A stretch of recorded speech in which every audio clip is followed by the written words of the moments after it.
C'est un sanctuaire de plus de 700 hectares. La réserve biologique des Monts d'Azur est située à seulement 50 km de Nice. Cette dernière est une véritable mosaïque de milieux surprenants et fascinants. Ici se côtoient une centaine d'espèces en liberté, comme des cerfs, sangliers, chevaux, chevreuils, chamois, mais surtout des bisons d'Europe. Le bison d'Europe est une espèce qui habitait et couvrait tout le continent européen jusqu'au Moyen-Âge. Depuis le Moyen-Âge, elle a lentement régressé pour ne plus être présente que dans les pays de l'Est, ce qui fait que malheureusement elle est inconnue des pays occidentaux. Mais il y en avait en France, comme en attestent les représentations rupestres sur les grottes ornées. Et c'est un animal qui est très important dans les écosystèmes européens puisque c'est le plus grand mammifère. Donc c'est celui qui dynamise les écosystèmes forestiers et les écosystèmes de plaine, parce qu'on pense à tort que le bison européen est un animal de forêt alors que son cousin américain est un animal de plaine. En fait, simplement, en Amérique, le bison a pu persister dans les grandes plaines américaines alors qu'en Europe, rapidement, le développement de l'agriculture a conduit le bison d'Europe à aller occuper l'espace forestier. La réserve des Monts d'Azur est une structure dite écotouristique. Hébergement, visite en calèche, restauration, cette dernière porte surtout un projet de développement durable en Europe. Là, on a mis en place un projet écotouristique assez typique. Alors, je parle d'écotourisme. Il faut faire attention avec cette appellation parce qu'aujourd'hui, on met un peu tout et n'importe quoi derrière. Ici, c'est du tourisme qui génère de la biodiversité. Donc, ce qui est intéressant ici, c'est que quand on restaure nos milieux, quand on investit dans la biodiversité, on investit dans notre outil de travail. Donc, c'est aussi cette posture-là, philosophique quelque part, qu'on essaie de porter.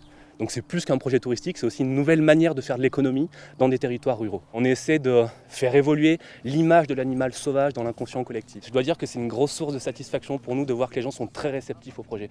J'ose espérer, et honnêtement je le constate même à travers les visites, les gens, comme vous dites, les gens sortent d'ici avec une image différente de l'animal sauvage qui est trop souvent perçu à mon sens comme un animal nuisible. Du fait de notre culture, c'est quelque chose qui est viscéralement ancré dans notre culture occidentale.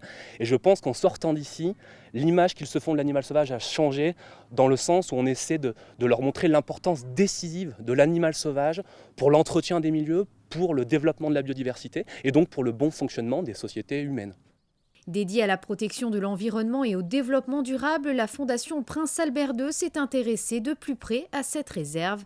Le souverain a pu aller à la rencontre des animaux en totale liberté en suivant leurs traces. Une belle initiative pour se rendre compte réellement de l'enjeu écologique de ce lieu.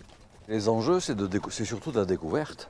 C'est de découvrir, je dirais, pas très loin d'une zone qui est très largement urbanisée, qui est la bande littorale, un exemple parfait de préservation d'une biodiversité, de réintroduction d'espèces qui sont des espèces animales sauvages en danger, en l'occurrence le bison d'Europe et le cheval de Przewalski. Et donc c'est tout à fait formidable d'avoir pu, sur cette superficie de 800 hectares, en une dizaine d'années, conforter la situation de ces espèces, donc qui sont des espèces extérieures à la région, développer des espèces plus régionales que sont les cervidés ou que sont les sangliers, dans un contexte qui permet, je crois, une bonne vision de ce que doit être, de ce que devrait être une réimplantation de vie sauvage, sereine et calme, en proximité ou en cohabitation avec des zones, encore une fois, très urbanisées. Petits et grands peuvent découvrir la réserve biologique des Monts d'Azur tout au long de l'année sur réservation.